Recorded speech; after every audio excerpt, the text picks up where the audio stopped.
السلام علیکم ورحمۃ اللہ وبرکاتہ۔ سامعین کرام، جیسا کہ آپ سبھی کو معلوم ہے، ہمارے یوٹیوب چینل اسلامک معلومات پر قربانی کے احکام اور قربانی کے مسائل کے سلسلے میں جو سیریز چل رہی ہے، اسی کے حوالے سے ایک اور اہم ویڈیو ہم آپ کی خدمت میں لے کر حاضر ہوئے ہیں۔ آج کی ویڈیو کا عنوان ہے کن جانوروں کی قربانی کرنا جائز ہے،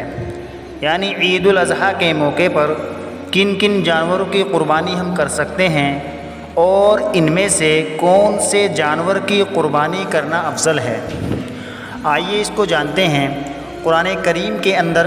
سورہ حج میں آیت نمبر 34 میں اللہ تعالیٰ ارشاد فرماتے ہیں، اعوذ باللہ من الشیطان الرجیم، بسم اللہ الرحمن الرحیم، وَلِكُلِّ أُمَّةٍ جَعَلْنَا مَنْسَكًا لِيَذْكُرُوا اسْمَ اللَّهِ عَلَى مَا رَزَقَهُم مِّن بَهِيمَةِ الْأَنْعَامِ۔ اللہ تعالیٰ فرماتے ہیں، ہم نے ہر امت پر قربانی مقرر کی تاکہ وہ چوپائیوں کے مخصوص جانوروں پر اللہ تعالیٰ کا نام لے جو اللہ تعالیٰ نے انہیں عطا کیے ہیں۔ اب وہ جانور کون سے ہیں، اس کی بھی وضاحت قرآن کریم کی ایک دوسری آیت کرتی ہے۔ سورہ انعام کی آیت نمبر 144 اور آیت نمبر 145 کے اندر اس کی تشریح موجود ہے۔ وہاں پر اللہ تعالیٰ نے ارشاد فرمایا کہ آپ 4 جانوروں کی قربانی کر سکتے ہیں، بھیڑ یا دمبا، بکری یا بکرا، گائے یا بیل، اور اسی کے ضمن میں بھینس اور بھینسا بھی آتے ہیں، اور نمبر 4 اونٹ یا اونٹنی۔ اب سوال یہ ہے کہ ان جانوروں میں کس جانور کی قربانی سب سے افضل ہے؟ تو شریعت کے اندر اس کے بارے میں کوئی خاص دلیل موجود نہیں ہے۔ آپ کسی بھی جانور کی قربانی کر سکتے ہیں جو آپ کو موقع پر میسر ہو جائے، بلکہ جس جانور کا گوشت آپ کو زیادہ لذیذ ہو آپ اسی جانور کی قربانی کریں، کیونکہ یہ اللہ تعالیٰ کی طرف سے مہمان نوازی کا دن ہے، اور مہمان کو جو چیز زیادہ اچھی لگے وہی مہمان کو کھلانی چاہیے۔ لیکن پھر بھی فقہائے کرام نے اس کے کچھ اشارات دیے ہیں۔ جیسے سب سے پہلے تو یہ سوال ہوتا ہے، اگر کوئی انسان یہ سوال کرے کہ کون سے جانور کی قربانی کرنا افضل ہے، تو آپ یہ معلوم کیجئے کہ آپ کس اعتبار سے پوچھ رہے ہیں۔ اگر آپ غربا کے فائدے کے اعتبار سے پوچھ رہے ہیں تو اس اعتبار سے تو بڑے جانور کی قربانی کرنا افضل ہے، تاکہ جب گوشت کی تقسیم کا نمبر آئے تو غربا پر زیادہ سے زیادہ گوشت پہنچ جائے۔ لیکن اگر آپ کا سوال صفت کے اعتبار سے ہے، یعنی کیسا جانور کرنا افضل ہے، تو پھر اس اعتبار سے اس کا جواب یہ ہے کہ ایسے جانور کی قربانی کرنا افضل ہے جو فربا ہو، موٹا ہو، یعنی وہ دبلے اور پتلے کے مقابلے میں فربا ہو، دیکھنے میں وہ اچھا محسوس ہوتا ہو۔ لیکن اگر آپ کا سوال جنس کے اعتبار سے ہے کہ کون سے جانور کی قربانی کرنا افضل ہے، تو پھر اس کا جواب یہ ہے کہ سب سے افضل قربانی اونٹ کی ہوتی ہے، کیونکہ اگر اونٹ کی قربانی کریں گے تو اس میں گوشت بھی زیادہ ہوگا اور اونٹ کا گوشت بھی لذیذ ہوتا ہے۔ اس کے بعد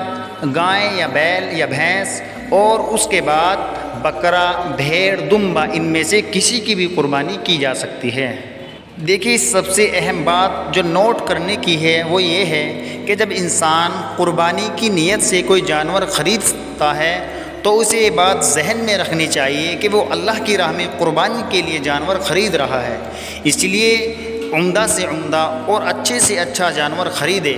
کیونکہ قرآن کریم کے اندر موجود ہے، لن تنالوا البر حتى تنفقوا مما تحبون، تم اس وقت تک نیکی کو حاصل نہیں کر سکتے جب تک تم اپنا محبوب مال اللہ تعالیٰ کی راہ میں خرچ نہ کر دو۔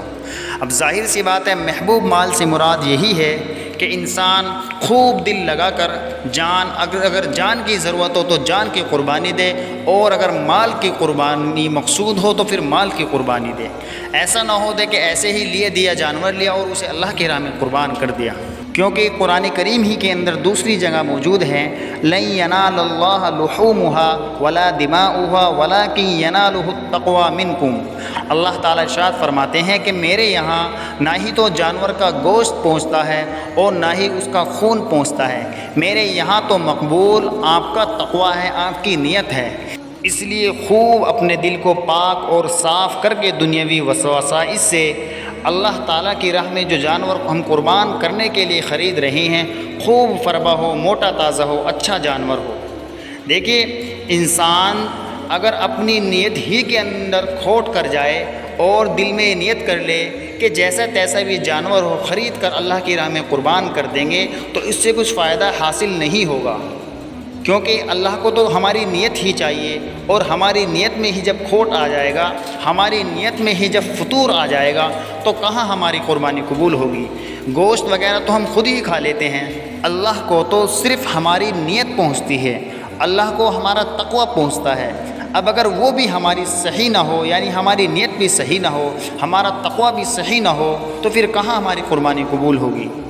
خیر، اللہ تعالیٰ تمام مسلمانوں کو خوب دل و جان کے ساتھ اللہ کی رضا کے لیے قربانی کی توفیق بخشے، اور اللہ تعالیٰ ہم سبھی کی قربانیوں کو قبول فرمائے، اور جن حضرات کے پاس قربانی کے اسباب اور وسائل نہیں ہیں اللہ تعالیٰ انہیں مزید اس کے وسائل پیدا فرمائے، آمین یا رب العالمین۔